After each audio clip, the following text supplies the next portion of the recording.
Yang magsabi sa amin or sa akin lang kasi iba naman yung maglabas ka ng sama ng loob sa parents, parang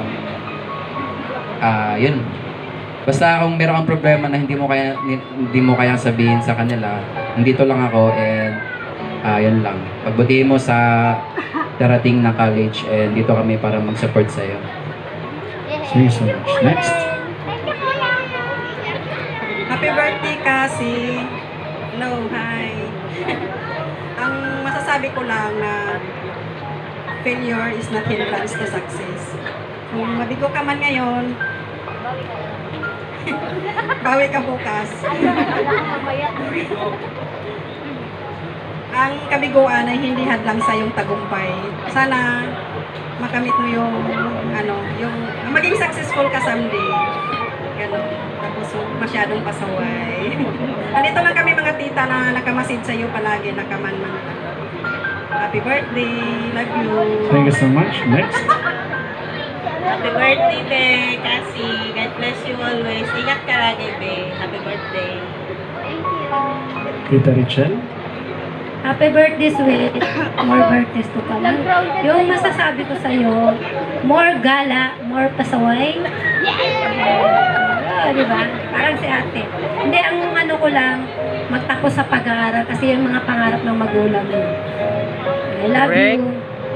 Thank you so much. Next. Happy birthday, Cassie. Sana matupad mo yung pangarap mo magiging flight stewardess para si mama at si papa mo makapunta sa ibang bansa. Sana wag mo munang mag-boyfriend. Mas maganda makagraduate na wala kang boyfriend. Happy yung mami pag gano'n. Happy birthday ulit. Next. Happy birthday, Cassie! Si Cassie po ay ang aking first baby before may Luna. She's may ampon before nung napunta siya sa family namin, and I'm so grateful na kahit wala akong kapatid, parang na-feel ko talaga na nagkaroon ako ng instant kapatid through her. Siya yung ate SM tayo. Siya yung, bilan mo ko neto. Una si Princess. Tapos naging si Cassie. So, thankful ako sa mga moments natin na yun. At ngayon, hindi na talaga mapigilan na lumalaki ka na. Sana maging successful ka sa life. Matupad mo yung pangarap mo as a flight attendant. At kung hindi man, gawin mo lahat ng gusto mo na magpapasaya sa'yo. Isipin mo lagi yung sarili mo at yung kasiyahan mo. Dahil nandito lang naman kami. Huwag mo kakalimutan na may ate ka pa din na malalapitan. Although may baby na si ate. You're still my forever baby, Cass.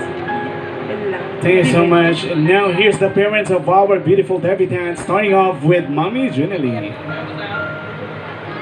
Happy birthday na. I love you. Yun lang, ayaw ko umiyak. Nakita ko mahaba yun. Okay, mag-aral lang mabuti. Okay lang may mag-boyfriend for inspiration, pero aral mo. Tapos, makinig. Yun lang. I love you. Nandito ako palagi. Tusok. Open, wag maya.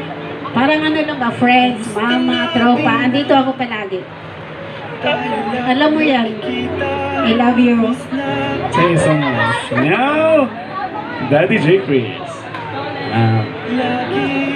Nak, happy birthday So, 18 ka na talaga, hindi na mapipigilan natin yan. Nasabi ko lang sa'yo, bawasan yung basta, mag-aral ng mabuti, lahat kakayanin namin ni mama mo. Basta ang importante, makapagtapos ka sa iyong mga pangarap. Alam ko naman kung ano yung pangarap mo. Pangarap mo sa sarili mo, pangarap mo sa ating pamilya na makatulong din. So, ganon. dapat focus ha. So, alam nyo lang, alam mo yan. Naglalab ka namin. Huwag ka nang umiyak. Thank you. There you have it. Once again, palakpakan naman dyan ating 18 candles. Now, I would like to invite our beautiful debutant to please stand up. And it's now time for you to blow